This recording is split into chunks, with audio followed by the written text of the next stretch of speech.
Hello again and welcome back to episode 2 of the Mario Kart series videos. I know that it's been months since the last Mario Kart video, but hey, at least it's not years though. I wanted to make a different video instead of MK64, but you know what, I thought it's best to just continue the series so that we have lots to talk about. So with that out of the way, in the wisdom's words of Mario,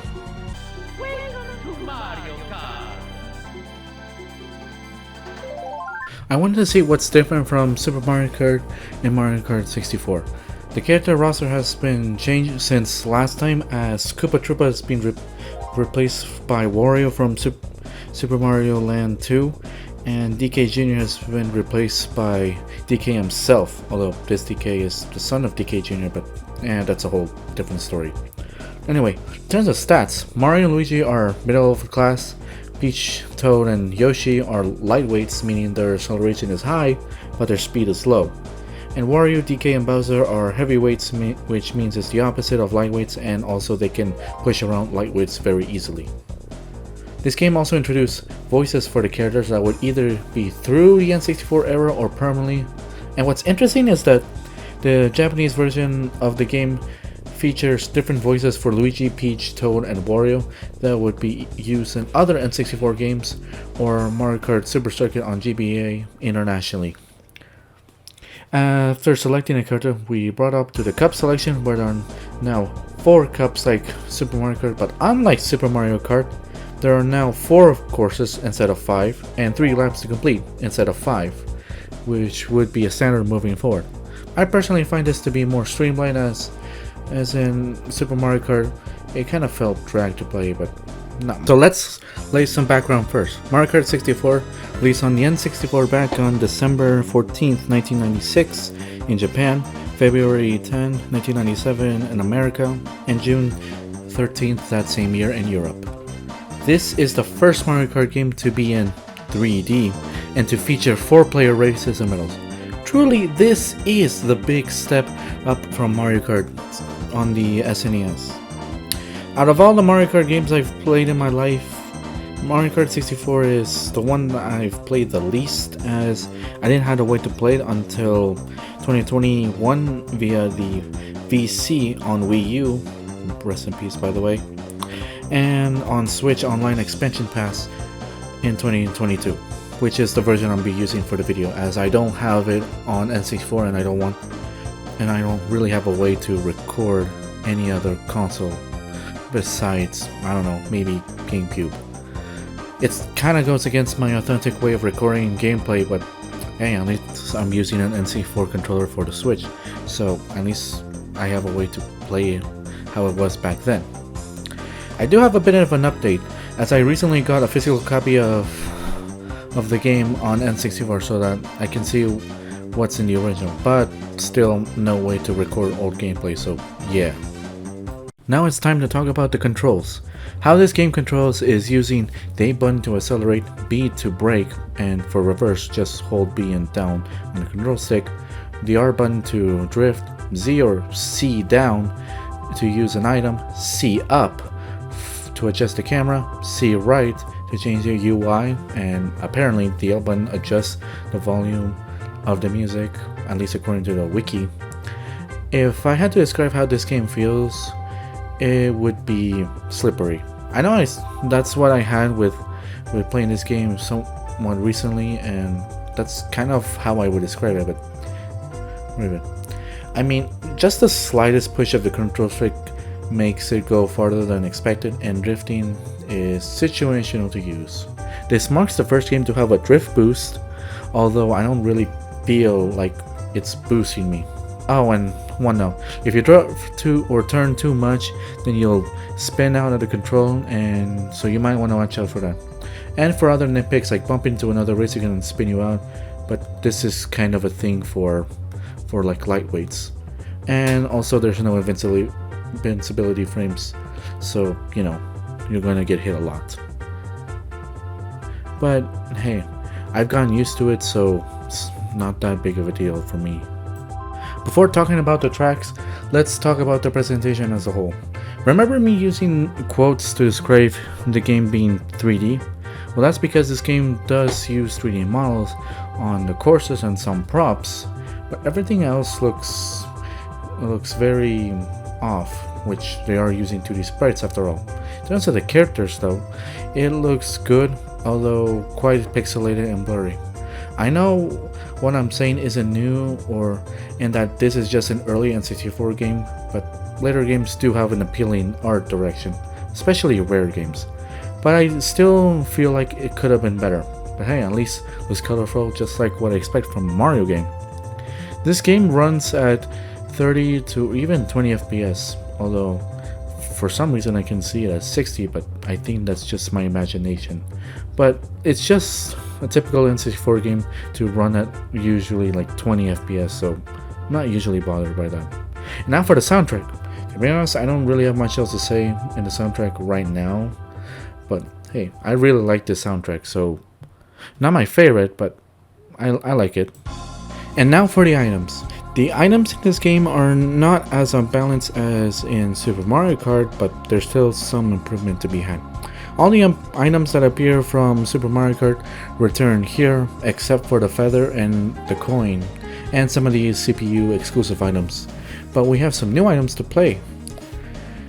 You can get 3 mushrooms, 3 red-green shells to throw or act as a shield, and 5 banana peels, which is unique in this game. Although I have a nitpick that you can't throw triple shells back, but it's just a nitpick.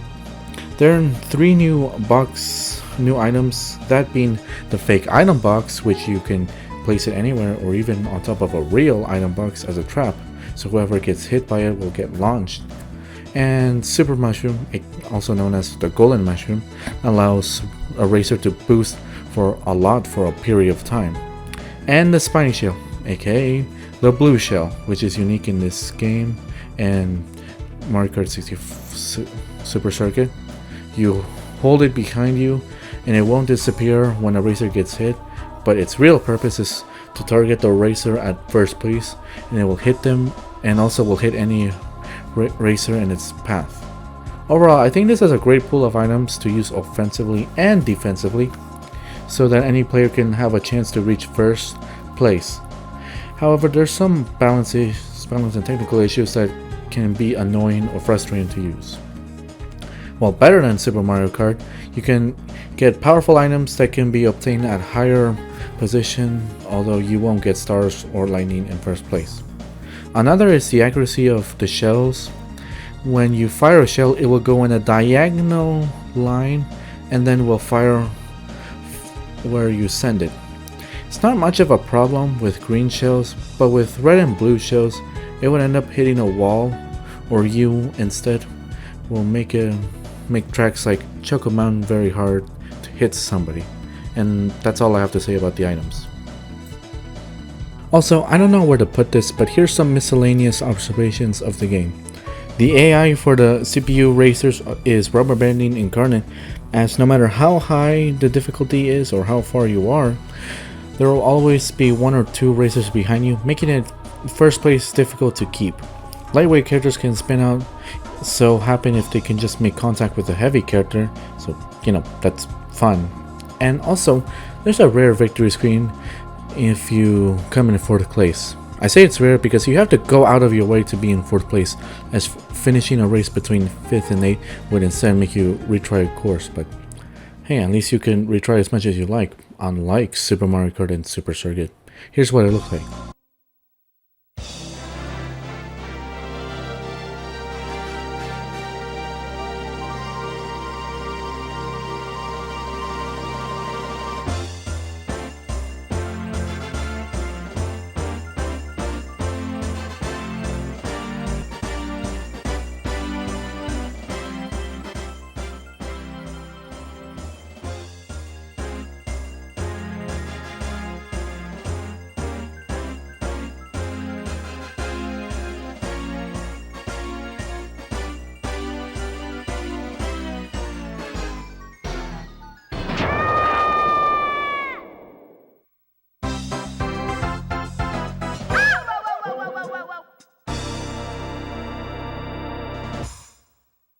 Yeah, you suck. Do better next time. I like it just for how much it spits you in the face for getting 4th place, and I kinda miss that. Now let's finally talk about the courses. I'll go over each course in the game in order from Luigi Raceway to Rainbow Road and tell you my thoughts in a somewhat fast manner, starting with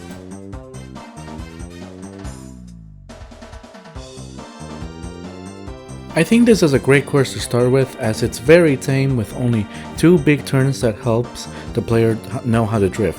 And the music, along with Mario Raceway, Royal Raceway, and Wario Stadium, sounds great too. Not much else to say, but take a listen.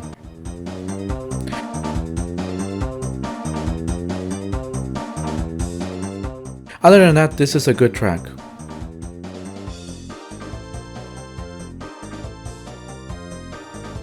It's just a circle with some mild obstacles in the way. Don't hug the inside of the circle, as there's money moles that'll hit you and kill off your speed.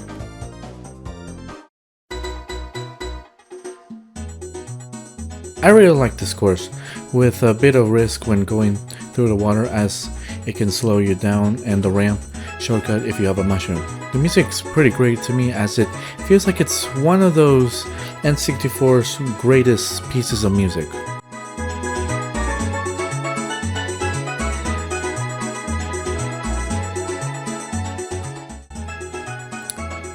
Other than that, it's a pretty good track to play on.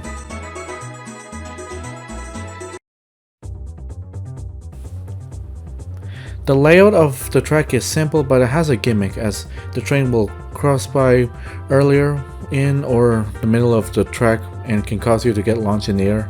But other than that, it's a pretty good track and some very good music to hear.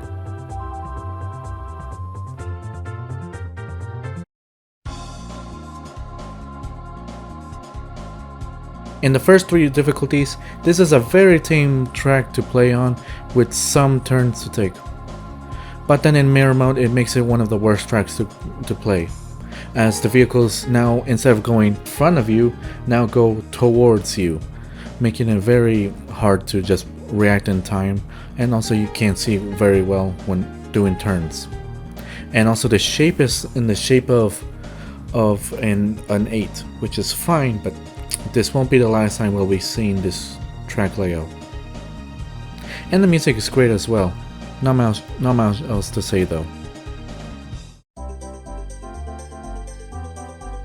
It's a good stage with a strange layout, but not much else to say other than this part of the snowman, and if you get hit, if you're not careful, but you can just turn to the left side.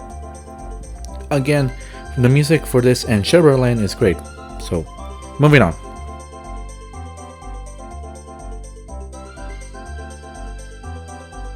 Yeah, I don't really like this very much.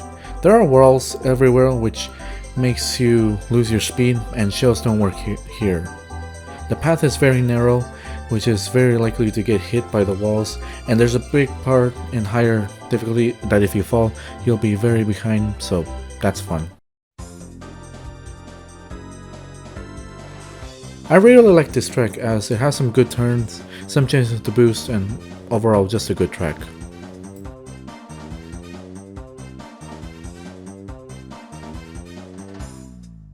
I find this track special, as it's the only track in the game to never get a remake in any other future Mario Kart game, because I can see this totally work with Wii for how it's designed and a lot of stunts to pull off. Now in N64, it's just a good track with a similar problem to Choco Mountain, that there's a big ramp, and if you get hit, you'll reach at the bottom and most likely get into a lower precision. But other than that, I don't have a problem with this.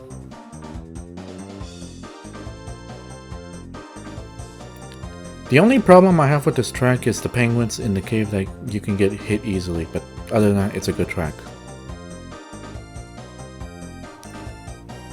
I'm starting to run out of things to say, because this once again is a good track, although I really like the Super Mario 64 reference though.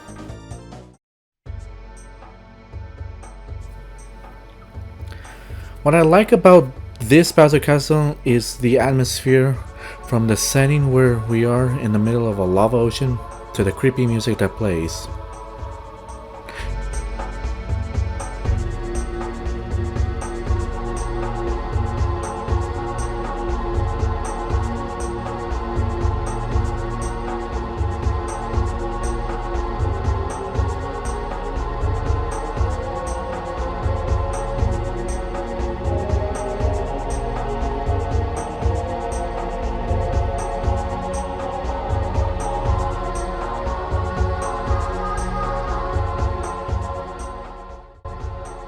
Truly, this is one of the most unsettling tracks in the series, and the track is good in my opinion. I feel like a broken record when I say that this is a track that is very good with not much else to say, so yeah, moving on.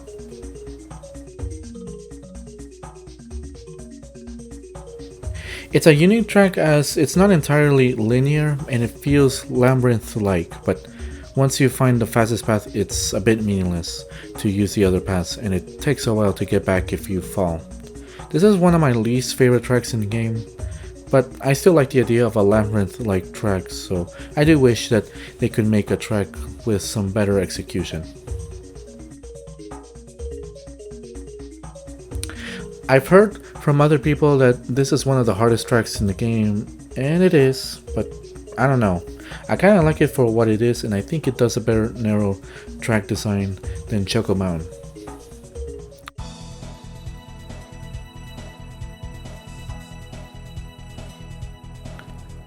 So I've said that SNES Rainbow Road is one of the worst tracks in the series, and I think this also belongs in that category. But the key difference is that instead of being frustrating, it's very boring. It takes 5 minutes to complete one lap, and sure, they've added obstacles, and by that I mean they just add chain chomps, but they're easy to dodge, so it doesn't help. And yes, I know about the skip to cut half of it, but it's not intentional. Well, at least the music is great, and it does make it sound like a final stretch, which I suppose is what they're going for. With that, I said everything about the tracks in this game. While there were some sneakers in the bunch, at least these are some consistently well-made tracks, and I would play this over any of the Super Mario Kart tracks any day. It also helps that the N64 can make some inclines and slope, which could make it very interesting. Now that I've talked about everything, I think it's time to talk about the extras in 64.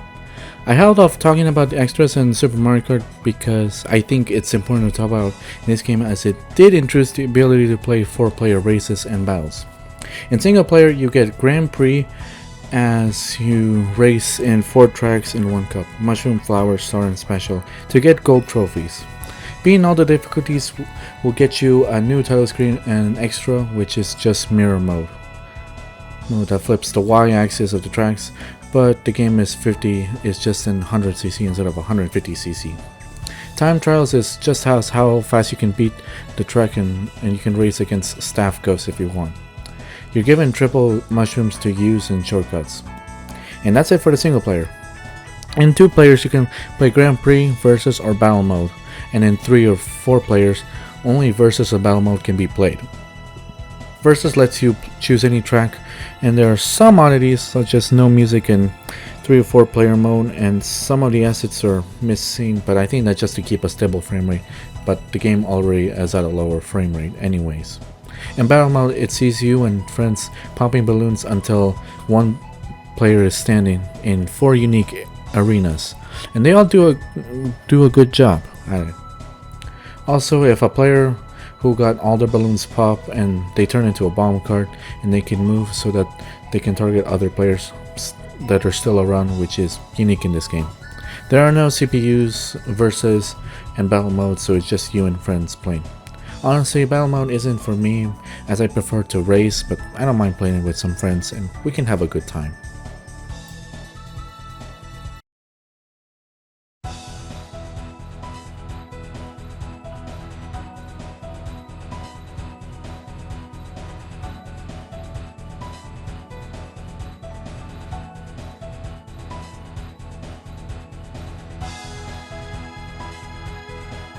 When I was conceptualizing this particular video, I was kind of preparing myself to not like this game due to not playing much when I was a kid. But when I decided to play it in my spare time and to check for the tracks, I've come to a conclusion. I didn't need to play something that when I was a kid just so I can talk about it. After all, if a game is so good when it comes out today, then surely it will be good as the same way as it did 20 years from now. I was going to complain about the controls, but I found them to be quite responsive and satisfying to pull off. I was going to complain about the tracks being poor design, but Only a few of them were remotely tame at worst, and the rest were enjoyable.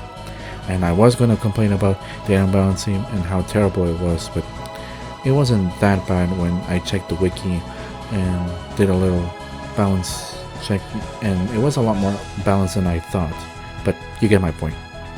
The second learning curve that I talked about last time still applies here, and the next two games I will talk about. But for now, my thoughts on Mario Kart 64 is that it is better than I expected, and while I would rather play any other Mario Kart than this, I've gained an appreciation for a game that I've only experienced 1 year ago, and that same experience has carried over for the next game in the series, but that'll be it for me. I still don't have a consistent schedule on making videos, but I do hope I can make another one soon rather than later. But until then, thank you so much for watching, and I'll see you next time.